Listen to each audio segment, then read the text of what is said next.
Բարձր դատարան երեկվա մեր դիրքորոշման մեջ ես անդրադարձ կատարեցի քաղաքացիական պայմանագիր կուսակցության կողմից առերևույթ մոտավորապես 50%-ի չափով նախընտրական հիմնադրամում թույլատրելի ծախսերի գերազանցման մասին, ընդհանուր հաշվարկը մոտավորապես $1 միլիոն չափով էր կազմում, որը առանցքային կերպով վերաբերում էր հիմնական մատակարար կազմակերպությանը Domino Video Production-ին։ Առաջարկում եմ նաև սահմանադրաիրավական պրակտիկան զարգացնելու ուղղությամբ, որպեսզի այս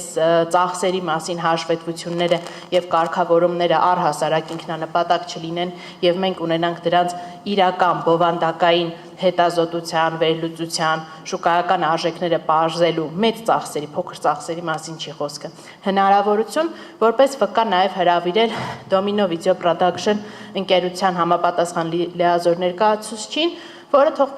բացատրություններ տա, թե ինչու է, երբ որ պետբյուջեից է ծախսերը լինում այդքան մեծ լինում, երբ որ քաղաքացիական պայմանագիր կուսակցությանն են ծառայություններ մատուցում, այդքան փոքր լինում։ Հասկանանք, պետությանն են թանկ ծառայություն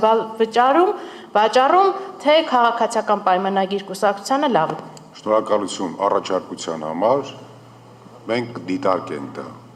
Պարոն Շատիրյան, խնդրում եմ պարոն Դրեմյանի առաջարկության վերաբերյալ ինչ կարծիքներ ունեք։ Շնորհակալ եմ, պարոն Դրեմյան, ես երեք այս հարցին անդրադարձա նորից չկրկնվելու նկատառումով շատ կարճ։